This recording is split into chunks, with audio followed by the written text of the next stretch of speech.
An Iranian drone was destroyed a minute and a half after it flew into Israeli airspace last Saturday. Israel retaliated by destroying the drone's command center, but lost one of its F-16s over Israeli airspace when it was returning from the mission. Israel had planned further strikes against Iranian and Syrian targets, but President Vladimir Putin prevented an all-out attack by calling Israeli Prime Minister Benjamin Netanyahu directly. A simmering conflict between Israel, Iran, and Syria could have erupted into another regional war were it not for the intervention of Russian President Vladimir Putin. Last Saturday, an Iranian drone was launched from the Tiyas Military Airbase, also known as T4, in central Syria by Iran's Islamic Revolutionary Guard Corps.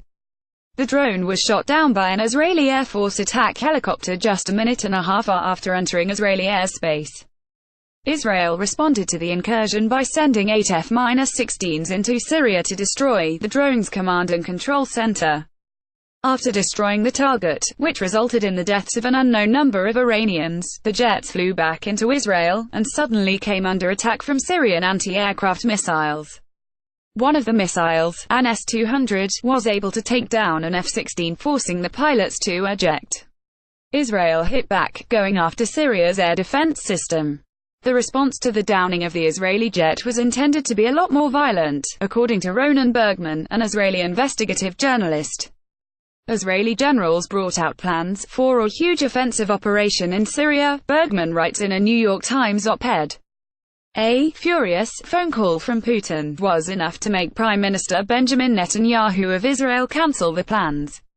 Bergman writes. A former Israeli army general appeared to confirm Bergman's reporting. If the F-16 hadn't been shot down, we would be able to keep this issue at a very, very low profile.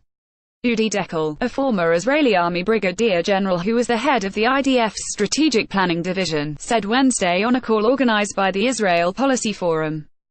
Because we lost the F-16, we decided to respond against many important targets inside Syria, according to Dekel.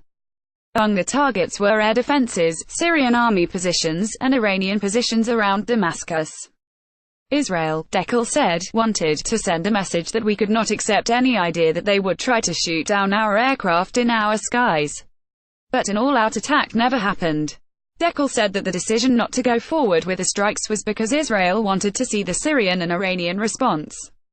But he added that there was intervention by the Russians who asked us not to escalate the situation anymore and to try and calm down the situation. Israel has long been worried about Iran's activities and growing influence in the region, especially Syria. These recent actions will likely increase tensions in the Middle East. Dekel said that he does not believe this will be the end of the story. We killed Iranians operating the UAV and in other locations, so I assume they will try to find any opportunity for revenge against us, he said. Site highlights each day to your inbox. Follow Business Insider Australia on Facebook, Twitter, LinkedIn, and Instagram.